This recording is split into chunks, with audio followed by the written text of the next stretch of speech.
Labas. Šis video yra praktinė dalis apie investicinę sąskaitą. Jeigu nematei video apie pačią investicinę sąskaitą, kas ji tokia yra, kokia jos nauda, kokios mokesčių lengvatos, tai būtinai ieškok šito video Moteris investuoja kanale. Na, o dabar keliaukime prie praktinės dalies apie investicinę sąskaitą. Taigi, pradedam. Primenu, kad šis video yra nepriklausomas ir nei vienas bankas, nei vienas brokeris neužsakė šito video. Taigi jį darau tik tais tavo edukaciniais tikslais ir tai nėra reklama arba skatinimas atsidaryti vieną ar kitą vertybinių popierių sąskaitą. Pradėkime nuo Swedbanko. Jeigu dar neinvestuoji per Swedbanką, tai visų pirma reikėtų atsidaryti atskirą banko sąskaitą, einam į kasdienės paslaugos, atidaryti sąskaitą ir tiesiog atidarome atskirą banko sąskaitą, kurią naudosime tik investavimui. Taigi atidaryti papildomą banko sąskaitą, atsidarome papildomą banko sąskaitą, suteikėjame jai pavadinimą, patvirtiname, pasirašome ir turėsime atskirą sąskaitą.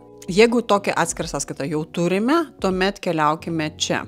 Keliaukime taupimas ir investavimas ir nauja vertybinių popierių sąskaita. Ir spaudžiame atidaryti sąskaitą. Atsidarome sąskaitą ir dabar turėsime pasirinkti sąskaitą, iš kurios norėsime, kad būtų vykdomi mokėjimai ir rekomenduoju turėti atskirą sąskaitą būtent šitiems tikslams investavimui. Tai turime atsiminti, kuri čia dabar šita sąskaita, nes čia pavadinimų nerodo. Reikės atsiminti numerį, kurį dabar, sakykime, sudarėme naują sąskaitą ir ją pavadiname investicinę. Tarkime, yra šita ir pažymėjome savo padėtį, vedęs, nevedęs, ištekėjusi, neištekėjusi.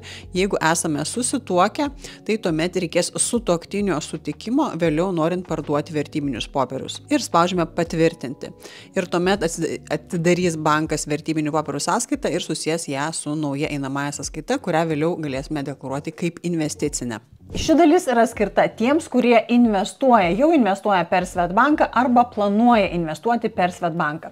Kaip pasitikrinti, ar mano jau atidaryta vertybinių popierių sąskaita nėra kartais susieta su einamąja sąskaita ir ką daryti, jeigu yra, kaip atsidaryti kitą einamąją sąskaitą, kaip atsidaryti kitą vertybinių popierių sąskaitą, kaip jas apjungti ir kaip naudotis. Taigi keliaukime į taupimas investavimas ir keliaukim į mano portfelis. Ir štai čia yra vertybinių popierių sąskaitos numeris ir čia esantis turtas vertybinių popierių sąskaitoje. Matom, čia yra ir akcijų, ir ETF-ų, ir fondų. Ir dabar, ką čia rodo, sąskaita, aptarnaujanti sąskaita investavimui. Tai ši Swedbankė mano vertybinių popierių sąskaita yra susieta su atskira sąskaita, kurią aš esu pavadinusi investavimui. Tai vadinasi, dabar jeigu aš norėčiau ją deklaruoti kaip investicinę, tai tiesiog reikia tos sąskaitos numerį susirasti ir ją galėsiu deklaruoti kaip investicinę. Ir labai svarbu iš tos sąskaitos nedaryti jokių mokėjimų už dujas, už mokesčius, už dar kažką, ją naudoti tik vertybinių popierių pirkimui. Galim keliauti kasdienės paslaugos ir pasižiūrėti apžvalgą, kiek čia pas mane tų sąskaitų. Štai yra sąskaita investavimui, jos numeris ir va šitą tuomet numerį reikėtų deklaruoti VMI kaip investicinę sąskaitą, aišku, jeigu aš noriu tą padaryti. Jeigu jūsų portfelio sąskaita, vertybinių popierių sąskaita yra susieta su einamąja sąskaita, tai tuomet ką daryti? Reikia nueiti į kasdienės paslaugos, atidaryti sąskaitą, atsidarome tiesiog papildomą banko sąskaitą, ir tada rekomenduoju ją pavadinti investicinė sąskaita, patvirtinam. Ir pasirašome. Tai šiuo metu aš dabar nepasirašinėsiu, nes aš jau tokią turiu, tai jūs pasirašote, atsidarote naują sąskaitą ir tuomet, ką reikia daryti toliau, jeigu, pavyzdžiui, jūs jau investuojat ir jau turit kažkokių tai vertybinių popierių, šitoje sąskaitoje, kuri yra susieta su einamąja, tai reikia tiesiog Swedbankui parašyti pranešimą, kad noriu, kad naują einamąją sąskaitą susietų su vertybinių popierių sąskaita. Naujos vertybinių popierių sąskaitos atsidarinėti nereikia, jeigu aš noriu dabartinį turtą perkelti į savo investicinę sąskaitą. Dar galim pasidžiaugti Swedbanko rezultatais. Šio portfelio rezultatai rodo, kad yra 300% prieaugis. Na, nei daug, nei mažai, virš 1000 eurų prisigeneravo. Tas yra tikrai džiugu. Kas yra čia šitas nuostoliukas?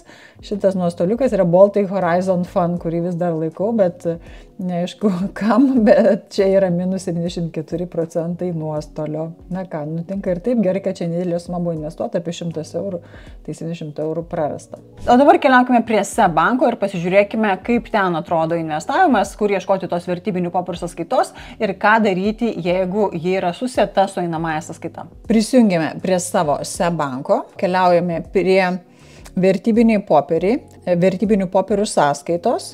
Ir štai čia turime vertybinių popierių sąskaitų sąrašą. Ir dėmesio, vertybinių popierių sąskaita tai nėra tas pats, kas investicinė sąskaita. Ir čia aš jas turiu dvi, vieną seną, kitą naują. Tai šitoje sąskaitoje, kuri susieta su einamąja sąskaita, aš turiu vertybinių popierių. Vat galim pasižiūrėti. Mano portfelis, štai šita sąskaita. Jis savyje turi vertybinių popierių, turi nesėkmingų vertybinių popierių, algos obligacijų, kurių dabar reikės likimo palaukti, kol kas aš jų nepardavinėju, nes jeigu dabar parduočiau, turėčiau 400 eurų nuostolį, labai tikiuosi, kad auga susitvarkys ir sugebės rasti pinigų, kaip grąžinti skolą. Taigi tas nutinka, pavyzdys, kas gali nutikti su jūsų obligacijom, kad išpirkimo data buvo 24 metų 17, 12-17, ta data jau praėjo, obligacijos neišpirktos ir jeigu dabar noriu parduoti, tai patirčiau, jeigu aišku kažkas pirktų mano tą obligaciją, patirčiau 400% nuostolį. Bet aš laukiu, neparduodu. Gerai, video ne apie tai. Video apie tai, kad ši vertybinių popierių sąskaita yra susieta su mano einamąja sąskaita.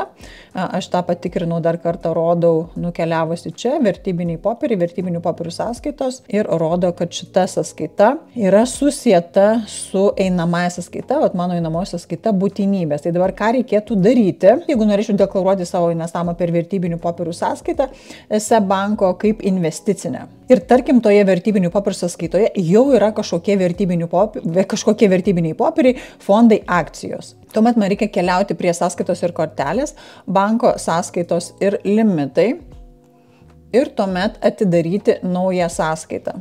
Ir pavadinu ją investicinė sąskaita.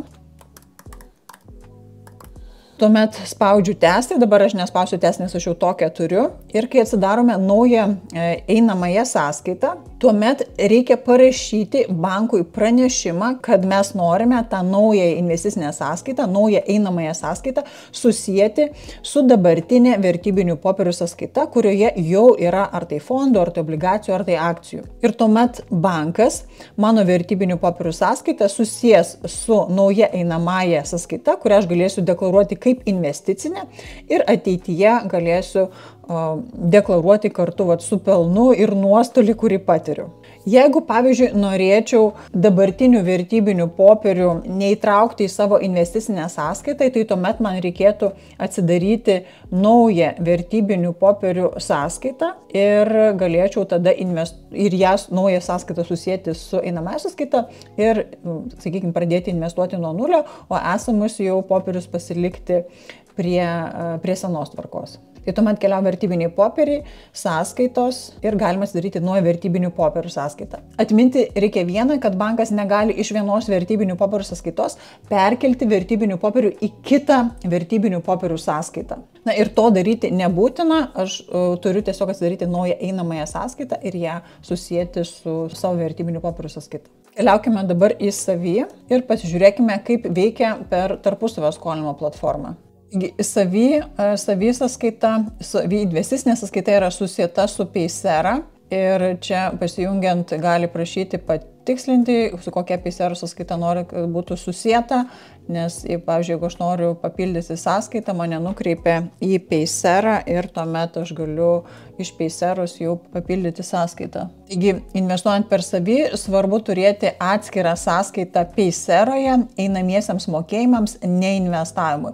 Na, o senąją Payseros sąskaitą galime palikti tik tais, pavyzdžiui, investavimui ir tegul čia krenta tos palūkanos. Paskolų klubo sąskaita susieta su Payseros sąskaita, tai nieko kaip ir papildomai daryti nereikia. Jei tarpusavio skolinimo platformos sąskaita, tai yra ta investavimo platforma, sakykime taip, yra susieta su jūsų Payseros sąskaita ir tą Payseros sąskaitą naudoji asmenims tikslams, ten perki bilietus į kiną, teatrą, knygas ar dar kažką, tai tuomet rekomenduočiau atsidaryti atskirą sąskaitą Payseroje ir naudoti ją asmeniniams tikslams. Taip, man atrodo, bus paprasčiau negu atsidaryti naują ir susėti ją su tarpusavio skolinimo platforma, pavyzdžiui.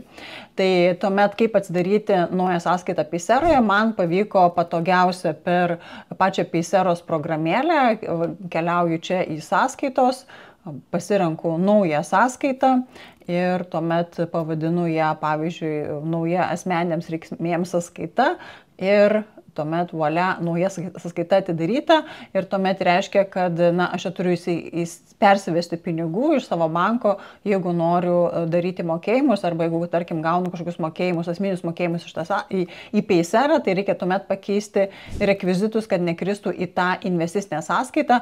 Jeigu dabartinę Paysero sąskaitą aš planuoju deklaruoti kaip investicinę. Mūsų praktinė dalis apie investicinės sąskaitas baigta. Jeigu dar liko klausimų, tai būtinai parašyk juos komentaruose. Na, o jei patiko šis video, nepamiršk paspausti like ir paspausti subscribe mygtuko. Ačiū labai ir iki kitų kartų.